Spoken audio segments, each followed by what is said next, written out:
주제를 다시 보는 링컨 리더십으로 정했습니다. 제가 들어가기 전에 이 주제에 대해서 조금 클리어를 할 필요가 있는데 왜 다시 보기를 였을까? 제가 구글도 쭉 서칭을 해봤는데 링컨 대통령에 대해서 다시 본다는 게 사실 거의 지금 없어졌습니다. 워낙 링컨은 유명하잖아요. 그래서 링컨을 다시 본다는 것은 약간 학문적으로 오해의 소지가 있을 수 있는 이단화 같은 얘기를 하려나 오해의 소지가 있습니다.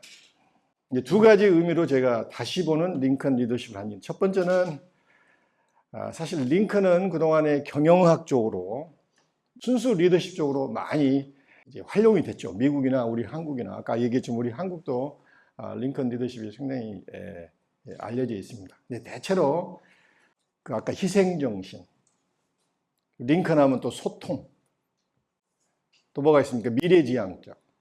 그런데 오늘 다시 보는 링컨은 순수하게 그걸 떠나서 미국의 역사 속에서 링컨을 다시 보자는 얘기예요. 아무래도 저는 인문학자고 역사학자이기 때문에 여러분들이 어떻게 느끼는 건 두 번째 문제고, 그냥 저는 진솔하게 인문학적인, 역사적인 의미에서 링컨을 접근을 하고, 그 링컨의 레거시, 그 유산은 여러분들이 알아서 해석하는 게 좋겠다 싶어서 다시라는 얘기를 했고, 두 번째는 사실 우리나라 사람들이 알았으면 좋겠다 해서 미국의 영웅인 링컨을 우리가 다시 재조명하면 좋겠다. 제가 썼던 모든 책은요, 자세히 읽어보면 뒤편에 다 읽고 나면은 이 양반이 우리나라 한국 사람이 들으라고 읽으라고 썼구나, 그걸 많이 느낄 겁니다. 한 번도 제가 우리나라 얘기를 본론에서는, 본문에서는 한 적이 없지만은 머리 뒤편에는 우리가 알았으면 좋겠다 이런 것들이 깊이 새겨져 있습니다. 그래서 아마도 이런 순수 역사 중심의, 미국사 중심의 링컨 리더십은 아마 여러분들이 처음 대하지 않나. 이 미국의 성조기에 대한 선언이죠. 미국은 유치원부터 평생 이 국기에 대한 맹세를 하는 걸 보고 제가 깜짝 놀랐습니다. 우리 애들도 어렸을 때 학교로 가면은 학교 시작에 보면은 국기에 대한 맹세로 시작을 해요.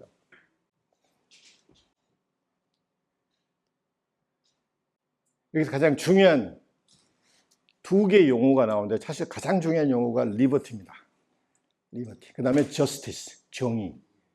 그래서 유나이티드 스테이트 아메리칸 용어가 나오긴 나와요. 그렇지만 이 자유와 리버티와 정의의 가치 위에 설립된 미 합중국에 충성을 다할 것을 선서한다.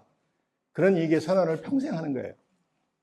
근데 잘 들어보면 뉘앙스가 The United States of America가 중요한 게 아니고 자유와 정의가 훨씬 중요합니다. 지금 우리가 국기에 대한 맹세가 바뀌었죠. 제 학교 다닐 때까지는 뭐였습니까? 나는 자랑스러운 태극기 앞에 조국과 민족의 무궁한 발전을 위해서 뭔가 말을 하고, 이게 전부예요. 그래서 저는 그때는 몰랐어요. 그런데 이제 미국에서 이걸 보고 또 미국사를 공부하면서 굉장히 중요한 게 빠져 있습니다. 대한민국이 나오는데 대한민국이 추구하는 가치가 빠져 있는 거예요. 그냥 우리나라에 무슨 일이 있으면 내가 몸 바쳐 희생하겠다, 뭐 이런 거지, 자유나 어떤 특별한 가치가 없어서, 물론 제가 얘기하는 미국의 자유, 리버티가 모든 사람이 인정하고 그런 이상적인 리버티는 아닙니다. 때에 따라서는 자유의 이름으로 정말 미국 사람도 나쁜 짓거리 많이 했습니다. 서부 개척과 인디안의 눈물, 또 조지 부시가 이라크 전쟁할 때 뭐 했습니까? 자유의 팽창을 위해서 했습니다. 그래서 리버티라는 것은 미국 사람들이 이게 좋든 싫든 역사적으로 긍정적이든 부정적이든 굉장히 중요한 개념이 돼버렸어요.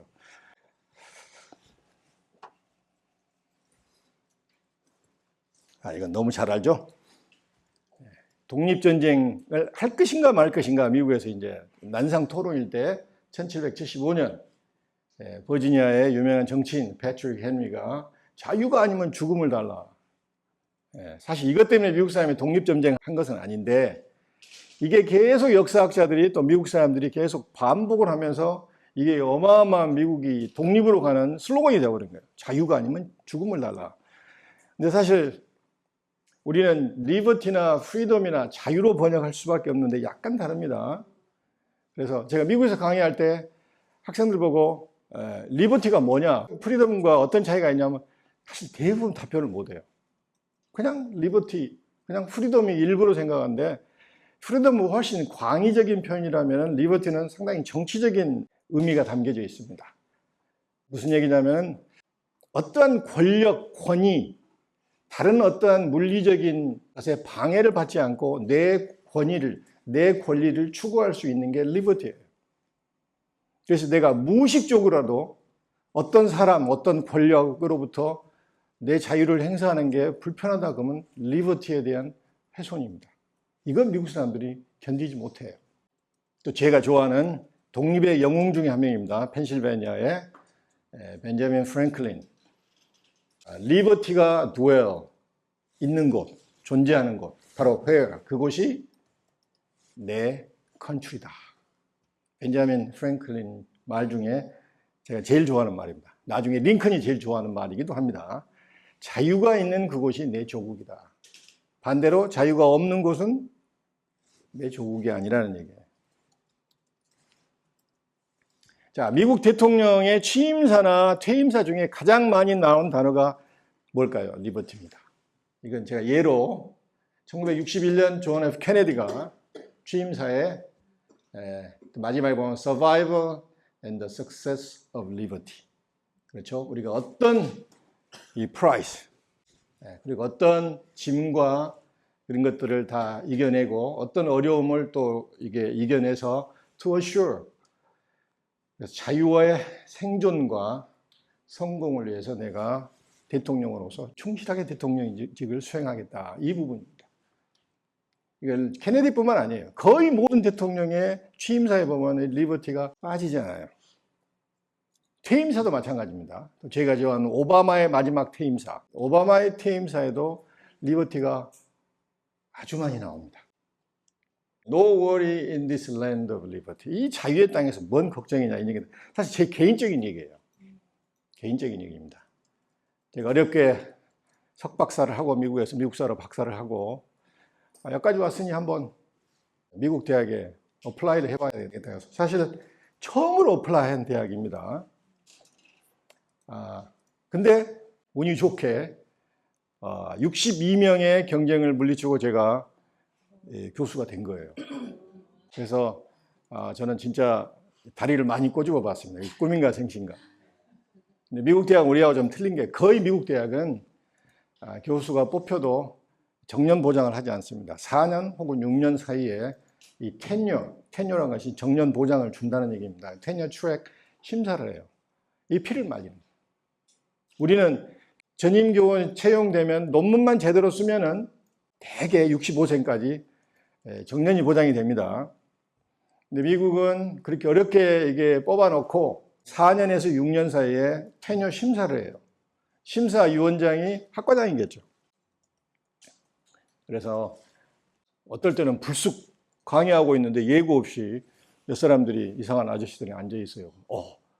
내 강의도 보러 왔구나. 그럴 때는 강의가 안 됩니다. 진짜 안 돼요. 그래서 어쨌든 간에 제가 엄청 고민이 많았습니다. 사람이 참 그렇대요. 박사 딸 때까지 하면 야, 박사만 따면 얼마나 좋을까. 사실 미국사로 박사 따기가 쉽지가 않습니다. 미국에서. 외국 사람들이 우리나라에서 한국사로 박사 따는 거하고 똑같죠. 그래서 박사만 따고 이제 한국 가서 이제 아마 웬만한 데는 받아주겠지 이런 것만 생각하고 있었는데 이제 막상 이제 박사를 따고 또 이게 교수가 돼서 미국 대학에서 강의를 하니까 얼마나 좋아요. 근데 만약에 테뉴어 심사에서 떨어지면 어떡해요? 이제 끝입니다. 다른 대학에 짐 싸고 가야 됩니다. 아니면 한국으로 들어가든지. 이 사람이 욕심이 끝이 없어요. 이게 최고 정점에 올라와 있는데 제일 고민이 많은 거예요. 이 테뉴어를 못 받으면 어쩌나. 제가 이상하게 그 학과장하고 안 맞아요. 말할 수 없는데 학과장하고 안 맞아요. 소련이 91년도에 해체됐잖아요. 지금의 문제의 러시아. 근데 그 학과장이 풀브라이트 교수로 1년 동안 동구권에 있었어요. 그래서 대행을 맡겨놓고 공채를 진행했는데 와서 보니까 느닷없이 동양 사람이 미국사로 채용된 거예요. 이 양반은 인종차별적인 요소가 굉장히 많습니다. 그걸 어떻게 하냐면은 미국사가 미국 대학의 필수 과목인데 학기 초에 많은 수가 내 강의를 그 교수 강의에서 내 강의를 옮깁니다. 그럼 굉장히 민망해요. 학과장이 다 알잖아요. 굉장히 질투가 날 수도 있고 기분이 나쁜 일입니다. 근데 가끔 학생들에게 이제 너무 수가 많으니까 들어올 수 없다 그러면은 여러 가지 이유를 대는데 그 중에 저 교수 강의 못 듣겠다. 너무 인종차별적인 발언을 많이 한다. 그리고 또 소문이 나 있습니다. 그래서 하여튼 나를 한 번도 first name을 불러본 적이 없어요. 항상 프로페서 킴, 닥터 킴 그래요. 학과 회의 때나 길에서 만날 때나. 근데 미국에서는 first name을 부르지 않다는 얘기는 니하고 안 친하다는 얘기예요. 거의 first name 부릅니다. 미국의 대통령도 카메라가 없으면 친구들이나 참모들 다 first name 불러요. 전 직감적으로 이 사람 나를 싫어하거나 두 마디 이상 우리가 밖에서 인사해 본 적이 없습니다. 하이! 나는 뭐 히틀러 온 줄 알았어요. 하이! 좀 기분 좋은 프로페서 킴. 그러고 지나가요. 저도 이제 미국 문화를 알기 때문에 나도 하이! 그러고 지나갑니다. 이 양반이 심사위원장인데 얼마나 제가 힘들었겠어요. 미국은 학과장의 권력이 막강합니다. 인사권이 있고 봉급 책정권이 있습니다. 어떻든 그 과정에서 정말 힘들었습니다. 틀림없이나 테너를 받을 확률이 적다. 학과장이라는 것이 결정권이 있잖아요. 그래서 제 바로 옆방에 제가 친한 원로 교수님인데 미국은 이제 정년이 없어서 그분이 그 당시 한 60이 좀 넘었던 것 같아요. 60 한 중반? 그래서 참다 못해서 그분에게 상담 신청을 했습니다. 지금도 생생히 기억나요. 그 전날 신청을 하고 이제 차분히 얘기를 했는데 이게 문제가 뭐냐 그러니까 쭉쭉 얘기를 하면서 당신은 알잖아. 내가 학과장하고 사이가 안 좋다. 그래서 어쩌냐 이거예요. 학과장이 내 테너 심사 위원장이지 않냐. 그래서 이거 불안하다. 내내 이제 그분은 심사위원이 아닙니다. 그분을 통해서 조금 학과장에게 좋은 말을 해달라고 부탁하고 싶었는데 이 양반이 갑자기 일어서더니 강의안을 파일을 들더니 내 어깨를 툭 치면서 이 얘기를 하는 거예요. No worry in this land of liberty. 지금 믿지 못해요. 이 자유의 땅에서 무슨 걱정이냐. 그리고 가버리는 거예요. 아무렇지 않은 일처럼. 그래서 저는 충격을 받았습니다. 그래서 좀 이상하기도 하고. 저는 가끔 이런 생각을 해요. 예를 들겠습니다. 베트남 출신 유학생이 뭐 대한민국 어디에서 석박사를 하고 우리 대학에 이제 한국사 교수로 채용이 된 거예요. 이제 미국적인 시스템에 의해서 이제 테너를 심사를 받는데 제가 그때 받았던 똑같은 아픔을 가지고 나에게 이게 상담해서 나는 뭐라고 해야 되나? 여기서 콱 막히는 거예요.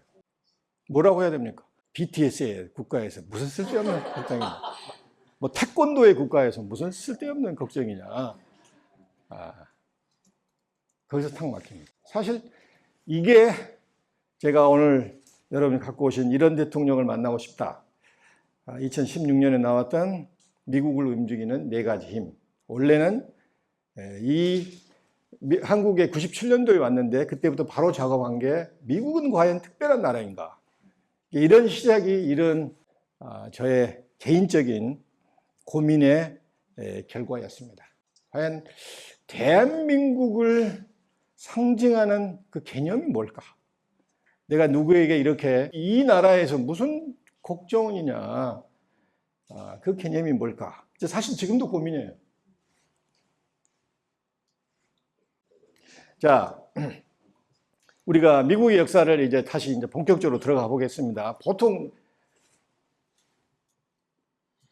미국의 역사를 우리 학생들에게 강의하면 미국 학생도 마찬가지예요. 자기들의 초기 역사가 아주 화려했을 것이라고 생각합니다. 절대 그렇지 않습니다. 미국의 초기 역사는 그야말로 엉망진창이었습니다. 제가 몇 가지 예를 드릴게요. 자, 13개 식민지가 연합을 해서 아메리카 합중국이 됐습니다. 이게 쉬운 일이었겠어요? 이 13개가 사실 우리가 지금 주로 번역하는데 시작은 거의 컨트리였어요. 영국의 식민지였다는 것 빼놓고는 정말로 각기 다른 13개의 나라라고 하면 틀림없습니다. 제일 먼저 버지니아가 시도하지만 실패하고 플리머스,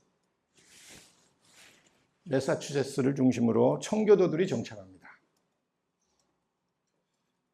그리고 나중에 버지니아, 제임스타운, 요크타운 쪽으로 버지니아도 정착합니다. 하나만 더 예를 들까요? 델라웨어 밑에 메릴랜드 보이죠?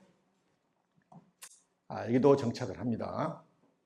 제가 세 군데를 예로 든 이유는 영국 역사를 좀 아시는 분들은 알겠지만 영국은 1688년에 명예혁명, 글로리어스 레볼루션의 명예혁명을 통해서 민주주의의 획기적인 혁명을 일으킵니다. 이게 사실 거의 100년 뒤에 미국 혁명과 그 뒤에 따라오는 프랑스 혁명의 대단히 중요한 역사적인 과거의 선례가 되는 거예요. 그런데 그 전까지 영국도 피 터지는 종교 전쟁이 일어납니다. 3파전이죠. 기존의 캐톨릭, 그리고 처치 오브 잉글랜드, 성공회, 영국 정교회, 그리고 개신교회, 순수 개신교회라고 주장하는 퓨리탄, 청교도들 아주 치열하게 싸웁니다. 그러다가 결국 견디지 못하고 1620년 극단적인 청교도들이 떠나버려요. 네덜란드로 떠납니다. 이제 살아보니까 이게 쉽지가 않아. 네덜란드도 만만치 않았어요. 그래서 결국은 고민하다가 10년 뒤에 1620년 이들이 플리머스에 도착을 합니다. 오랜 항해 끝에. 그 사람들이 다 아시잖아요, 이 얘기를. 첫 번째 이 겨울을 혹독한 겨울이었습니다. 그때까지 적어도 반 이상이 죽었어요. 103명이 왔는데 도착할 때 53명이 남았고 또 그 뒤로 너무나 많은 수가 죽습니다. 그래서 죽은 첫 번째 그 다음 이게 가을 때 추수한 걸 모아서 하느님에게 감사를 드리고 도와줬던 인디언들을 모아서 보낸 이 축제가 지금의 미국의 제1명절인 땡스기빙, 추수감사절입니다. 그리고 바로 10년 뒤인 1630년 비교적 온건한 청교도 본대가 이제 우후죽순 보스턴, 매사추세츠로 건너오게 됩니다. 버지니아는 주로 성공의 교도가 정착합니다. 메릴랜드는 카톨릭 교도가 정착합니다. 다 아픔이 있는 거예요. 영국에서 서로 싸우면서. 펜실베니아, 벤자민 프랭클린이 굉장히 중요한 이 펜실베니아. 여기는 퀘이커 교도들이 정착합니다. 퀘이커 교도는 개신교 일파예요. 그러나 약간 지금 우리식으로 얘기하면 약간 이단화된 개신교. 그래서 우정회라는 이 교파인데 이제 우리가 기독교 용어로 거듭난다고 그러잖아요.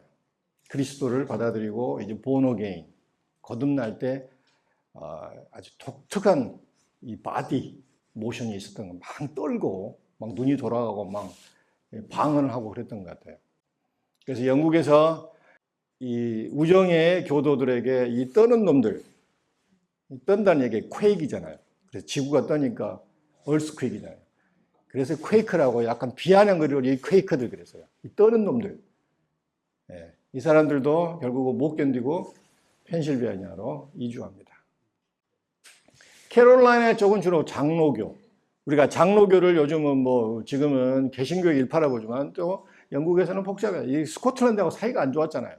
그래서 스코틀랜드에 온 장로교도 만만치 않았어요.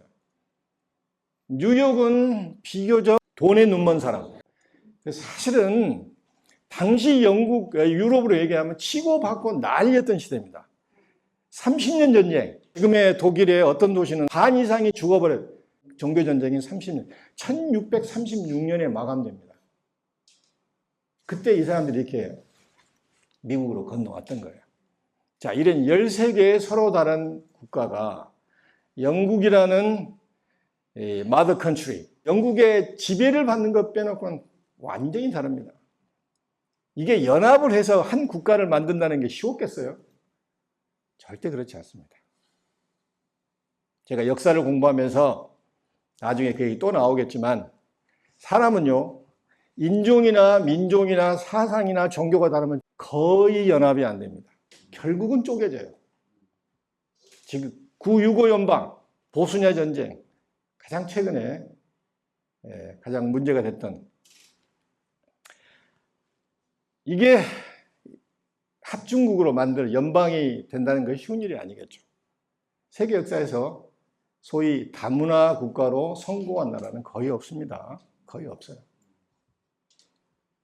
그래서 저는 미국사 수업할 때 한동안 미합중국 혹은 영어로 The United States of America 얘기를 자꾸 해요. 교수님이 왜 자꾸 미국 않고 The United States of America 하냐. 우리가 미국 그러면 한 국가라는 착각을 하는 거예요. 합중국입니다. 13개의 식민지가 합해서 한 국가를 만드는 거예요. 미국을 이해하는 아주 중요한 얘기인데 우리가 미국 그러니까 한 국가로 생각하는 거예요. 지금도 디트로이트가 있는 미시간과 캘리포니아하고 사이가 별로 안 좋습니다. 제가 살았던 캘리포니아와 아리조나도 별로 사이가 안 좋아요. 경제적인 문제 때문에 그렇습니다. 그리고 지난번에 트럼프가 나와가지고 이민자들 다 쫓아내려고 그랬잖아요. 특히 아랍계. 됩니까?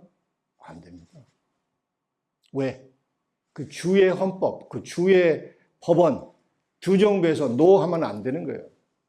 안 되는 거예요. 대통령이 다 할 수 없는 나라가 미국입니다. 그런데 많은 사람들이 왜 안 되지 생각하는데 아직도 주 정부 위주로 그들만의 아이덴티티를 꾸려나가는 게 미국이고 그걸 모아서 미국의 정책을 만드는 게 미국 의회 그리고 행정부의 수반이 행정부의 대표가 대통령이고 마지막에 문제가 있을 때 결정을 내리는 게 대법원이에요. 그래서 비교적 입법, 사법, 행정의 상권 분립이 제 생각에는 가장 세계에서 비교적 균형 있게 움직이면서 민주주의를 진행하고 있는 나라가 미국인데 이 당시는 거의 희옥했어요. 헌법을 봐도 1787년에 13개 주의 대표자들이 모여서 이제 헌법을 제정합니다. 전쟁인 1783년이 끝나서 미국이 독립을 인정을 받습니다. 독립이 됐잖아요. 근데 헌법을 만들려고 불러 모은 게 1787년이에요. 4년 동안 무슨 일이 일어났겠어요? 전쟁에 이겼으면은 빨리 독립국가를, 연방을 만들어야 되잖아요. 이게 4년이나 늦춰진 이유가 상당한 주들은, 식민지들은 이게 연방을 만들면 우리의 우리의 이 식민지의 자유가 훼손될까봐 겁이 난 거예요. 혹시 식민지 전쟁에서, 독립전쟁에서 가장 역할이 컸던 매사추세츠, 보스턴에 있는 매사추세츠, 뉴욕, 펜실베니아 이런 애들이 나눠먹지 않나 해서 작은 주들은 경계를 하는 거예요. 그런데 인디안의 문제, 대서양의 영국의 문제, 또 프랑스와 스페인과의 문제, 경제적인 문제, 화폐의 문제, 하여튼 여러 가지 문제 때문에 이게 안 되겠다. 각자의 힘으로는 살기 힘드니까 우리가 연방을 만들자 하고 연방을 만들려면 헌법이 필요하잖아요. 그래서 헌법을 만들려고 1787년에 헌법을 만들고 우여곡절 끝에 헌법이 비준이 됩니다. 1789년 이 헌법에 의해서 초대 대통령 조지 워싱턴이 일대 대통령으로 당선이 돼서 미국의 합중국 역사가 시작된 거예요. 근데 이 헌법이 비준되는 것도 2년 동안 치열하게 해요. 자, 헌법의 시작이 전문이 We the people of the United States로 시작합니다. 그래서 연방을 꾸미는 것에 대해서 부정적인 사람은 벌써 이것부터 이 헌법은 가장 중요한 게 전문입니다. 전문의 모든 철학이 함축이 돼야 돼요. 미국 합중국의 이 새로운 연방정부의 철학이 함축되어 있는 이 전문의 We the people 이게 뭔 말이에요? We는 뭐고 people은 뭐냐. 그래서 많은 사람이 이게 속임수다. 당신은 일정한 재산이 없거나 교육을 받지 못했거나 어떤 주에서는 종교적으로 그 퀄리티가 안 되면 투표권이 없었습니다. 쉽게 말하면 돈이 있는 사람, 교육을 받은 사람, 이런 사람들만 투표권, 여자들은 뭐 20세기 가서야 투표권을 받게 됩니다. 근데 이런 상황인데 도대체 people이라는 게 뭐냐? 그럼 we are the people은 영어 하시면 동격이잖아요. 도대체 we가 뭐냐, we. 그래서 이게 있는 사람들만의 연방을 만들기 위한 괴략이라고 패트릭 헨리 같은 사람도 아까 우리가 자유가 아니면 죽음을 달라고 했던 사람도 있잖아요. 그리고 보스턴 이 차당 사건을 이끌었던 많은 독립투사들이 너 이거 좀 수상하다고, 문제가 있다, 애매모호하다, 거부한 거예요.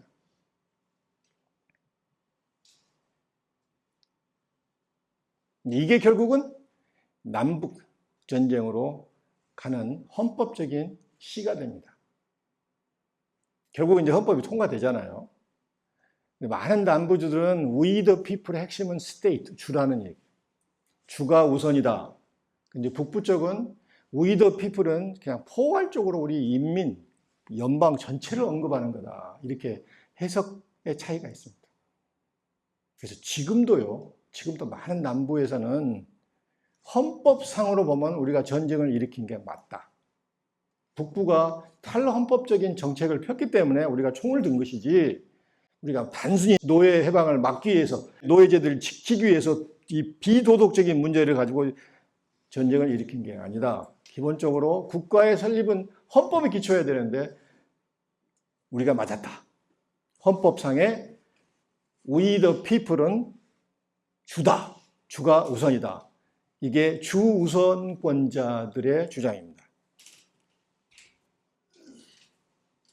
참고로 아까 얘기 나왔지만 결국은 큰 주와 작은 주, 독립전쟁에 공헌을 많이 했던 주와 적게 했던 주, 이런 모든 공방 끝에 그냥 의회를 나눠버리자 해서 주의 크기와 상관없이, 주의 인구와 상관없이 무조건 똑같은 상원을 두게 됩니다. 2명의 상원을 두자. 6년 임기에. 그리고 하원은 인구에 비례하자. 그래서 지금 하원 수가 가장 많은 주가 어디입니까? 캘리포니아입니다. 무려 53명인가 돼요. 알래스카, 하와이, 몬타나, 와이오밍, 아이다호주는 하원이 1명이에요. 그만큼 인구수가 적다는 얘기예요. 근데 그 적은 주에서도 2명의 상원이 있기 때문에 선거인단은 상원, 하원 합힌 수가 선거인단입니다. 그래서 캘리포니아가 55명이면은 뭐 이렇게 작은 주들, 뭐 다코다, 뭐 하와이, 몬타나 이런데, 알래스카 이런 데는 선거인단이 3명입니다. 그래서 미국 대통령 선거가 재밌는 게 모두 투표하지만 선거인단이 모아서 마지막 투표를 하는 거예요. 그래서 선거인단 싸움입니다. 무슨 얘기인지 아시겠죠? 가장 최근에 힐러리가 투표수에서는 이겼지만 선거인단에서 졌기 때문에 대통령이 못된 거고, 2000년도에 유명한 엘고와 아들 부시의 선거도 엘고가 총 투표수는 앞섰지만 선거인단에서 뺏겨버린 거예요. 그래서 미국은 주로 북쪽은 진보 성향인 민주당, 남쪽은 거의 예의 없이 공화당입니다. 근데 이제 북쪽 언저리에 이제 스윙 스테이트라고 그러죠. 이것 때문에 선거의 당락이 결정이 됩니다. 펜실베니아, 노스캐롤라이나 이런 데요. 왜 그러냐면은 캘리포니아나 서부는 또 거의 예의 없이 지금 미국 역사에서 민주당을 찍습니다. 왜 그럴까요?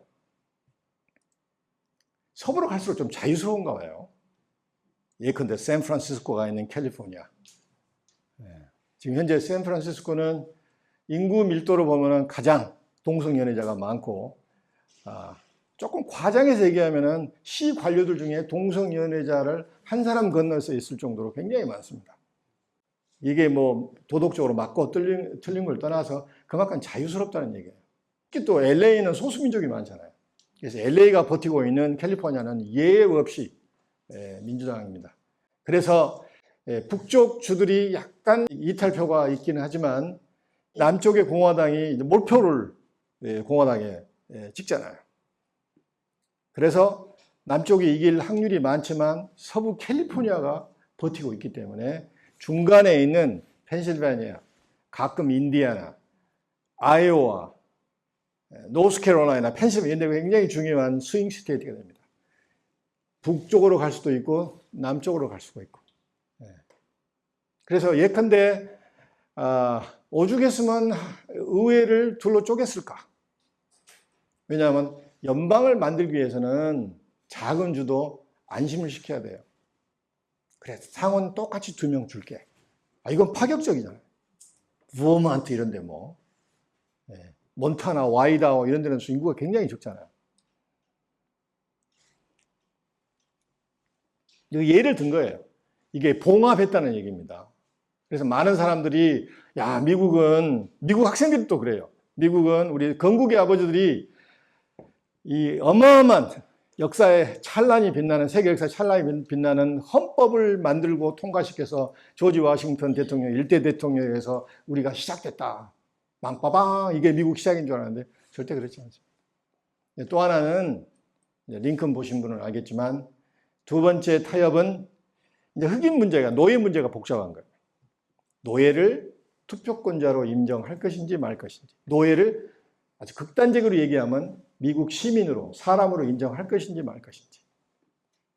결국은 타협안이 5분의 3으로, 백인 5분의 3으로 취급하자. 그 헌법에 조항이 들어갑니다. 이게 무슨 얘기냐면 각 주는 연방에 세금을 내야 되잖아요. 세금을 낼 때는 흑인들을 빼자. 이제 투표권 수를 정할 때는 흑인들을 이어자. 이렇게 남부가 나쁘죠, 사실. 근데 이제 받아주지 않으면은 연방이 성립이 안 되기 때문에 타협을 해서 그냥 그럼 흑인 한 명당 5분의 3을 하자. 이게 유명한 3/5 clause. 5분의 3철. 이게 헌법의 조항에 들어가면서 남부가 연방의 헌법에 이제 비준을 하게 됩니다. 그래서 두 가지 미국 교과에서는 대타협이라고 합니다. The Great Compromises. 첫 번째는 뭡니까? 상원은 동등한 평등, equal representation, 동등한 대표자를 보낼 수 있는 것. 두 번째는 흑인 노예를 5분의 3으로 규정하는 것. 이 대타협을 통해서 헌법이 통과되고 비준됩니다. 이게 미국의 시작입니다. 그래서 세계 역사에서 아마 헌법 하나를 놓고 보면은 미국의 헌법이 가장 조악해요. 애매모호하고 불확실하고. 사실 대통령의 임기도 정하지 않았습니다. 왜 정하지 않은 줄 아세요? 뻔히 총사령관 조지 워싱턴, 그들의 영웅의 일대 대통령이 될 텐데 여기에 임기를 정한다는 게 좀 불경스럽잖아요. 정하지 않았어요. 근데 조지 워싱턴이 한 번 하고 그만두려고 했는데 자꾸 이게 나라가 너무 어지러우니까 한 번 더 해가지고 2번 하고 깨끗이 은퇴합니다. 그게 관례가 돼서 그 다음 대통령들이 전부 2번 하고 그만두는 거예요. 그러다 대공황 때 2차 세계대전 때 프랭클린 D 루즈벨트가 너무 국가적인 위기가 이렇게 겹쳐서 사선까지 됩니다. 최초로. 그래서 네 번째 대통령 임기 중에 4월에 지병으로 목숨을 잃게 되고 해리 트루먼이 부통령에서 대통령으로 승계합니다. 그래서 트루먼이 양심적인 사람이에요. 그렇게 유명하지도 않고 정치력이 좋은 사람이 아닌데 영웅이 죽고 부통령이 대통령이 되면서 좀 그랬는가 봐요. 그래서 트루먼이 안건을 내고 의회에서 통과한 게 미국의 수정 헌법안에 의해서 이후로는 미국 대통령도 2번 하고는 더 이상 할 수가 없습니다. 쉬었다고는 할 수 있어요. 근데 한 명도 그런 사람이 없어요. 그래서 이제 가끔 역사학자들이나 정치학자들이 빌 클린턴이 쉬었으니까 나오지 않나. 또 아들 부시가 좀 쉬었으니까 나오지 않나. 근데 미국은 되게 정치인들이 그냥 끝나면 끝나는 거예요. 요즘 트럼프 누가 얘기합니까? 힐러리 얘기해요? 엘고가 정말 아깝게 그때 정말 난리가 났습니다. 너무 박빙의 차이로 고가 진 거예요. 근데 고는 그냥 깨끗이 인정하고 상원으로 돌아가서 일종의 환경 대통령으로 미국 역사 상원으로서 환경에 올인해서 미국의 환경 문제를 거의 정리했던 상원으로 임기를 마친 사람이에요.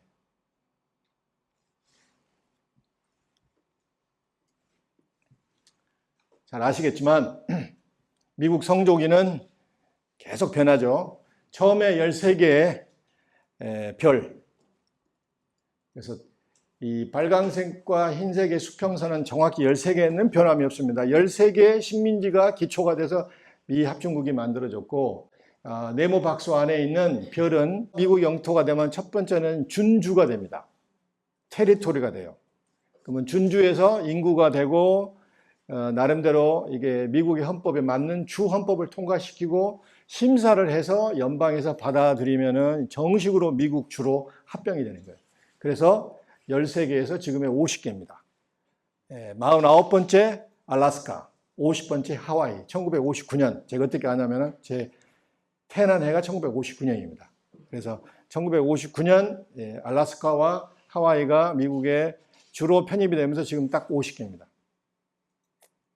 그 이후로는 미국 성조기가 변하지 않아요. 그래서 성조기를 영어로 스타 스팽글드 플래그라고 그러죠. 별이 빛나는 국기라고 해서 미국 사람들은 일명 스타, 별이 빛나는 국기라고 합니다.